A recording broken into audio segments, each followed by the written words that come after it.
Ito, bumati kayo kay Tita Arlene, oh. Bati. Magpasalamat kayo. Oh, sige. Bumati kayo, oh. Salamat po, tita.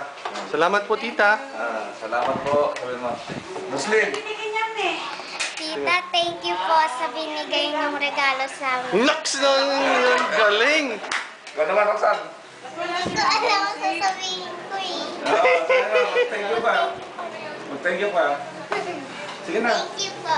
Oh, sige. Tita, doon ka magtingin, oh. Thank you po, tita. Okay, thank you. Asan yung sapatos? Ayun, oh. Kasya ba yung sapatos? Kasya ba yung sapatos? Ano yan? Nike yan, Nike. Suot mo, Roxanne. Suot mo, Roxanne. Saan ka nakasiyo kanina? Sa kwan po, sa highway. Yeah. Highway. Suot mo, kwentas mo. Ayaw. Tita Arlene mo. Oo.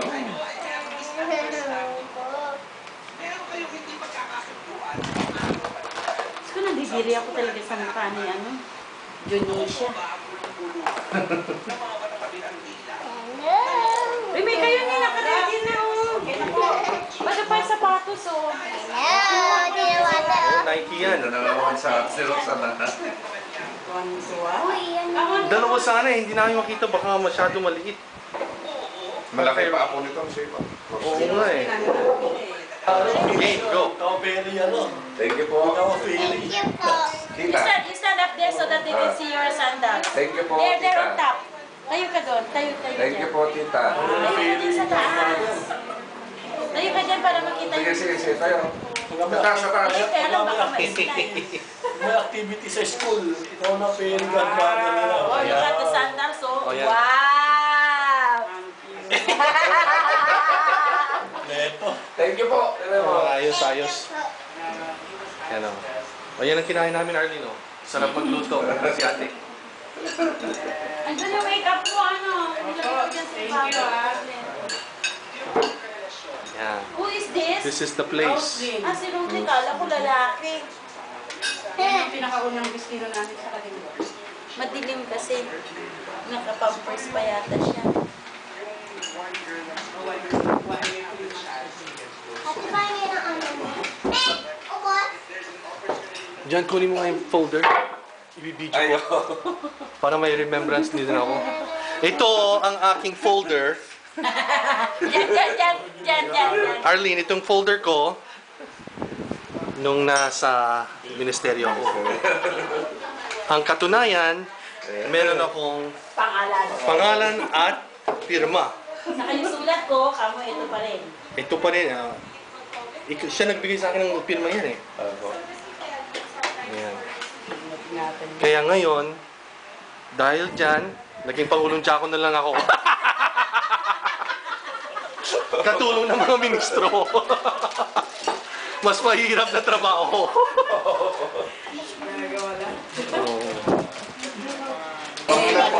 Tingnan mo yung ano atin mo. Halika. Iba yung binibigay niya. Ano ba yan? Sige, magsalita ka. Go. Game. Sinunod na niya. Tita. Tita Arlene, thank you po sa mga binigay mong regalo. Ingatan ko po. Ingatan ko po. Ate Annalise, if you have, kung meron ka pang mga damit yun na napaglitan, ito po, sabihin mo, ito po yung Ayan. suot ko po. Ate Annalise, kung meron ka pang ng mga damit, ito po yun. Naks naman. Ang galing ah. Thank you po. Naman. At least meron tagapagmana. Oo nga. Yung damit na binigay ko, kasya pa sa'yo. Ayun, inano ko na Nagagamitin niyo. Hello. Nag-isipan ko kung Binigay niyo. Yung nagagamitin niyo. ano yung gagamitin. Pala yung shoes. Oh, very nice. Thank Kasi you wala po. yung kasya, nagduda pa sila. Thank you po. Sa mga regalo. Sa mga regalo mo. Hindi, suot mo yung ano eh. Kasi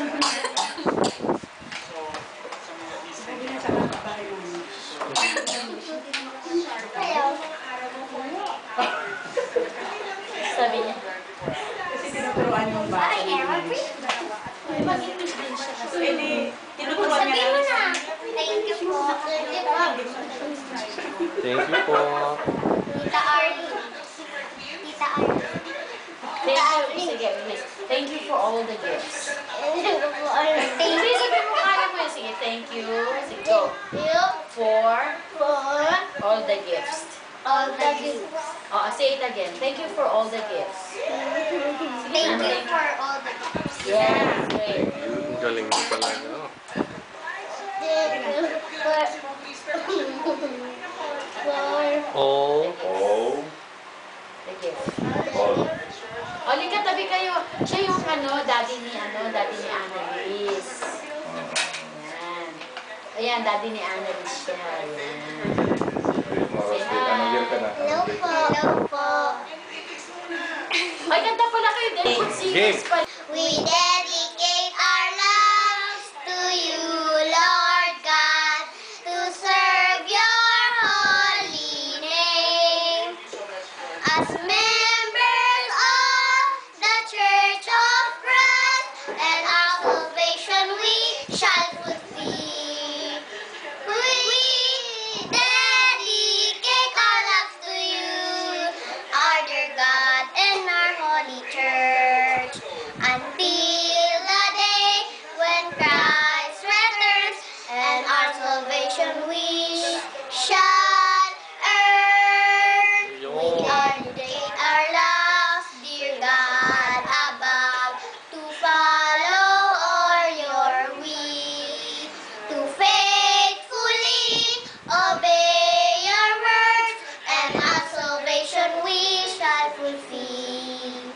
We dedicate our lives to you, our dear God and our holy church, until the day when Christ returns, and our salvation we shall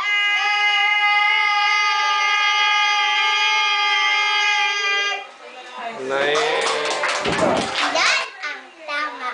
Mabato ang laan, matinig ang landas, kay hirap abutin ang patutunguhan. Problemang nagkalat sa kapaligiran at nakamatinig sa gitna ng daan. Kahit anong hirap ang iyong maramdaman, pag-unawa sa kapwa ay isa alam-alam. Huwag magyabang ng iyong malamig, mabuting dukot ng kapakumbabaan. Kaya sa pagtahak sa iba't ibang piliin ang tama at ang nalalang. Daan ng pag-unaway ihayag sa kapwa. Ang kailan ng iba, huwag ikatuwa. Ang Diyos ay di nalulugod sa gawang masama. Matuto ka manindigan sa gawang tama. Pag nakasama na mahirap ba sa simula, bukang bibig mo, okay lang pagkat yan ang tama. Naks naman. Yes, In the heart of the sea, buried deep, so deep, a dear little plant lay fast asleep. Wake, said the sunshine, and creep to the light. Wake, said the voice of the raindrops bright. The little